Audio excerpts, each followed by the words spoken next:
It's Tuesday, the 5th of December. Our main news story tonight, there's been a terrorist attack at the Munich Olympics. As far as you know, a number of Israeli hostages have been taken. Reporting now live from the University of Limerick. Thank you, Kira. So what we know now, no one can approach the building. There have been 11 Israeli hostages, all athletes. One trainer has been killed when the Palestinian terrorists have entered the building. 25 have escaped. The German police have proposed any money that the terrorists need. The terrorists have now want an Egyptian plane to get safely to Egypt, and they want 200 Palestinian prisoners freed, or they will kill all the hostages by 12 p.m. They've initially asked for 12 p.m., but they have postponed their desired time to 5 p.m. Our three experts are majors in Israel, Palestine, and the Middle East. We're going to ask them a few questions now and get a better in-depth view into what's happening in the situation.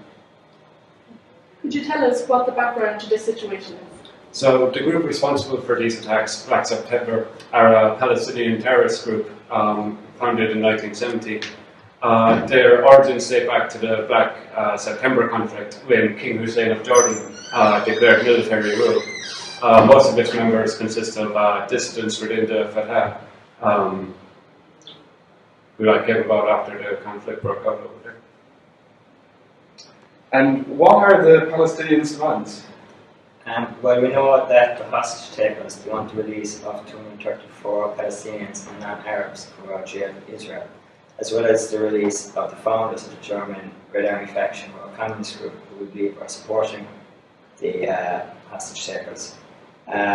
We know the Palestinians are serious about what they want because they refuse to take any money or any high-ranking German officials instead of the Israeli athletes. So we know that they're showing their resolve here. They're taking this really seriously. Do you think Israel will meet these demands? No, I don't think so, because at 9:30 this morning there was a special government meeting of the Israeli government convened, and the instructions that they came up with that were issued to the Israeli ambassador in Bonn with the consent of the Prime Minister of Israel, Golda Meir, that the government of Israel does not negotiate with terrorists, and their stance is that they expect the government of the Federal Republic of Germany to make every effort to rescue the hostages without having to give in to the demands of the Palestinians. And the Prime Minister also said that there were countless warnings about an attack that could take place, and despite all efforts that they made to deal with them, it's impossible to be prepared at every moment. So they really were taken by surprise by this, but they're not going to give in to the demands of the Palestinians. So, we can see up until this point that the conflict has been based mainly in the Middle East. How is this now wound up on Europe's doorstep? Well, the dice of the world is focused on Munich with the Olympic Games and the huge press presence that's there now. This is probably a great opportunity for the terrorists to kind of seize the moment and make their point to a broad audience. Okay, thank you. Thank you from our experts. Stay tuned and we'll follow up with this story.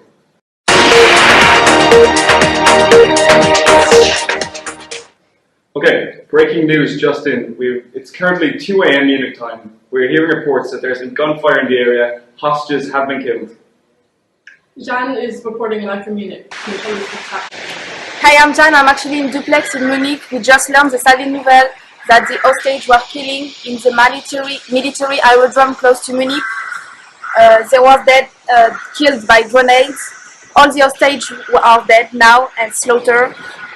So we can count 11 Israeli deaths, with the 5 Palestinian members also are dead. Everybody is dead. So we can say they all pay their life for the Israeli-Palestinian conflict. At the moment, we just know the German authority plan to do a funeral ceremony tomorrow. And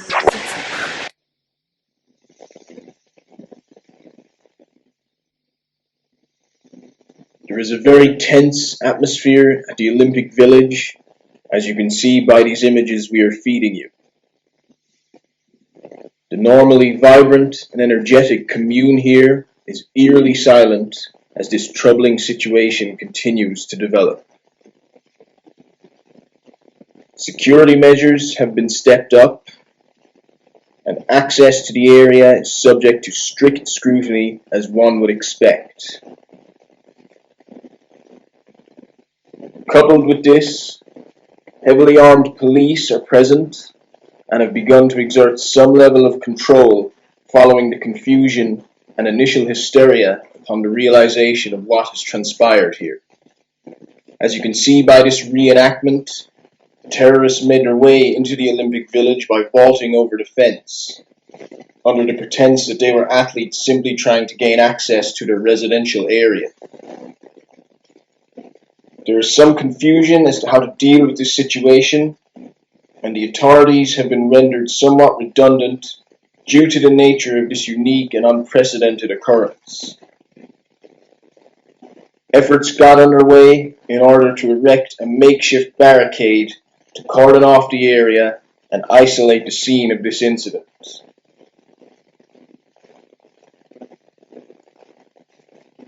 As you can see, it makes for a very foreboding scene indeed.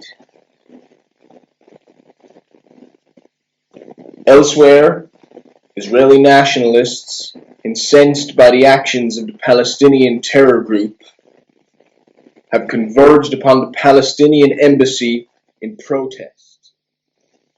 Their numbers swell as this continues, and more are rallying to their cause in support of their actions.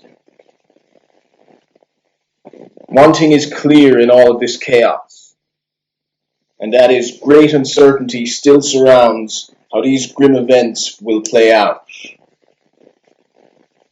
Back to you in the newsroom, Stu.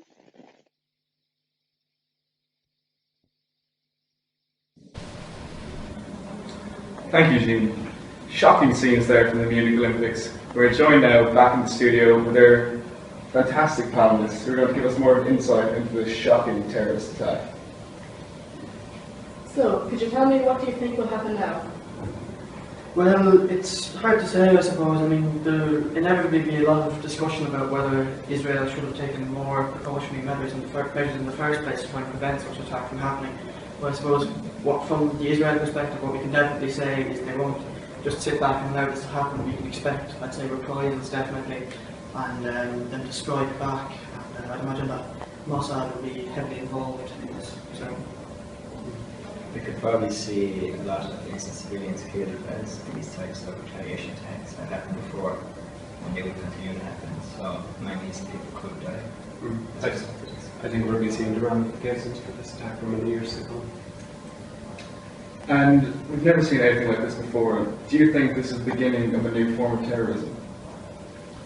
I suppose it's hard to say, but if you consider the fact that the hostages were so, or the terrorists rather, were so single-minded in their approach to dealing with the hostages, they were determined to get exactly what they wanted, no compromise.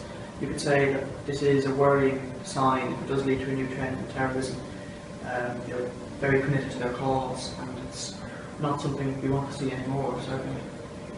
I think it's also looked at as perhaps one of the first times we've seen this kind of terrorism in Europe, particularly like originating from a conflict in the Middle East. Now we've seen it on our doorstep. The fact that it was also it took place during the global Olympics shows that if they do this again, that the whole world will see this and watch this, and they know this now that they can stop grind the world to a halt just by doing this. So if they think it will work, they'll try it again. So we could possibly see more of this in the future. Speaking of the Olympics, do you think it will now continue? It's hard to say, I suppose. I mean, I imagine the German Olympic authorities want it to continue because it's there's been so much organisation I think put into it. But from the Israeli perspective, we'd like to see something happen as a mark of respect. You know, after such a tragedy occurring, it's difficult to see how it could go ahead as normal. I know from the Israel government perspective, there have been discussions ongoing with US officials, and it is believed that no Israeli decision will be made about whether to request suspending the Games until they hear back from US Olympic officials to see what their position on this is. Okay, thank you once again to our panelists. We'll be here all night to keep you updated with any progressions in the story.